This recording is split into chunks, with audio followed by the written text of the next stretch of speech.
दोस्तों, स्वागत है आपका खोज के एक नए वीडियो में। आज हम जानेंगे 3 ऐसे रहस्य के बारे में जिसका असली कारण आज तक किसी को नहीं पता चल पाया। आइए जानते हैं वो कौन से 3 रहस्य हैं और क्या हम अपनी खोज से इस रहस्य को सुलझा पाएंगे। चलिए शुरू करते हैं।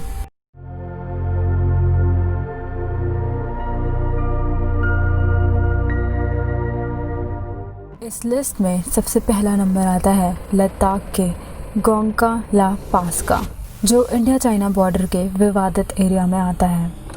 इसी एरिया में 1962 में इंडिया चाइना वॉर हुई थी। ये दुनिया के सबसे कम पहुंच वाले एरिया में से एक है। इस नो मैन्स लैंड में इंडिया और चाइना में से कोई भी पहरा नहीं देता है। बात है सितंबर 2004 की।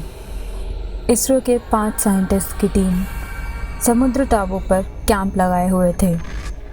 6:45 बजे जैसे ही साइंटिस्ट टेंट से बाहर निकलने की तैयारी कर रहे थे, टीम के एक मेंबर को सामने के पहाड़ पर एक सफ़ेद चीज़ चलती हुई दिखी। साइंटिस्ट के हिसाब से वो 3 फीट 4 इंच की लंबाकार चीज़ थी, जिसका सिलेंड्रिकल सर, हाथ और पैर थे। वो वैज्ञानिकों के पास आते ही पीछे हटा और हवा में गायब हो गया। ऐसा सिर्फ एक बार नहीं हुआ था। साल था सितंबर 2012। जगह थी पैंगोंग लेक। इंडियन आर्मी ने आसमान में एक रिबन के आकार की चीज़ देखी और उन्होंने तुरंत अपने रेडार और स्पेक्ट्रम एनालाइजर से उसकी जांच करने की कोशिश की। अजब बात तो ये थी कि ये चीज़ सामने से तो दिख रही थी, पर इक्विपमेंट्स इसको डिटेक्ट नहीं कर पा रहे थे। वो एक ऐसा सेट ऑफ स्पेक्ट्रम दिखा रहे थे जो आज तक इंसान को नहीं पता है। इंडियन आर्मी ने अभी तक इस एरिया में 100 से ज़्यादा यूएफओ देखे हैं। कई अफवाहें ये भी हैं कि यहाँ अंडरग्राउंड यूएफओ बेस है, जहाँ कई यूएफओ आते जाते हैं। इस अफवाह का कारण ये भी है कि यहाँ के पृथ्वी की क्रस्ट की चौड़ाई दुनिया के किसी भी कोने से दोगुनी है।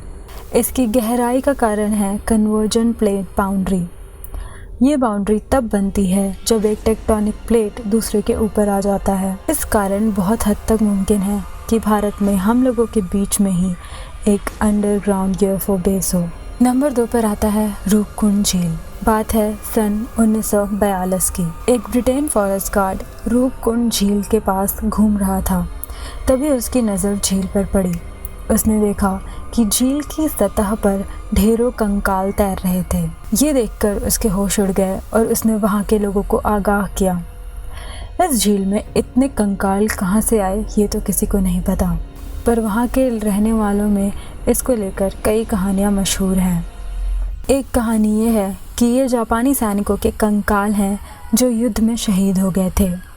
दूसरी कहानी ये भी है, ये कंकाल कन्नौज के राजा रानियों की है जो तीर्थ यात्रा करने निकले थे और उनकी रास्ते में ही मृत्यु हो गई।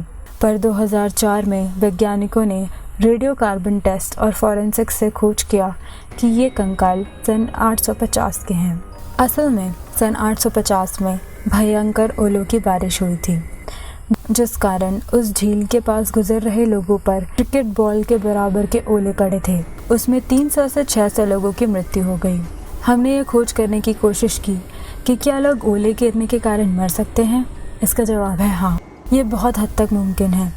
30 अप्रैल 1988 में उत्तर प्रदेश के मुरादाबाद में एक ऐसी ही ओलों की बारिश के कारण 246 लोगों की जान चली गई। आज भी गर्मियों में जैसे जैसे रूपकुंड झील की बर्फ़ पिघलती है, वैसे वैसे कंकाल बाहर की तरफ दिखने लगते हैं। दोस्तों, अब हम आ गए हैं इस वीडियो के आखिरी रहस्य पर। अगर आपको ये वीडियो पसंद आई हो तो लाइक और सब्सक्राइब ज़रूर करें। पश्चिम बंगाल के दलदली इलाकों में अलग अलग रंगों की अजीबोगरीब रोशनियां देखी जाती हैं। इसको अलेया घोस्ट लाइट्स भी कहा जाता है, जो कई बार वहां के मछुआरों के लिए भी जानलेवा साबित हुई हैं। मछुआरे इस रोशनियों के कारण घबरा जाते हैं और गलत रास्ते पर चल पड़ते हैं। इन्हें अलेया लाइट्स कहते हैं। इसको लेकर वहाँ के लोगों में 2 कहानियाँ मशहूर हैं। पहली तो ये कि लाइट्स उन मछुआरों की आत्माएं हैं जो मछली पकड़ते वक्त इन दलदलों में फंसकर मर गईं। कहा जाता है कि कई बार ये रोशनी आने वाले खतरे से आगाह भी करती है। अगर कोई इस रोशनी का पीछा करता है तो रोशनी छोटी होती जाती है और कुछ समय बाद गायब। दूसरी कहानी तो इससे भी अजीबोगरीब है। बात है 1361 से 1321 BC की। जब बंगाल के राजा श्रुतंजय अपने बेटे अलयंजय के साथ शिकार पर निकले थे। अलयंजय का घर का नाम अलेया था। पूरे दिन उन्होंने रॉयल बंगाल टाइगर के ढूंढने की कोशिश की, पर उन्हें एक भी नहीं मिला।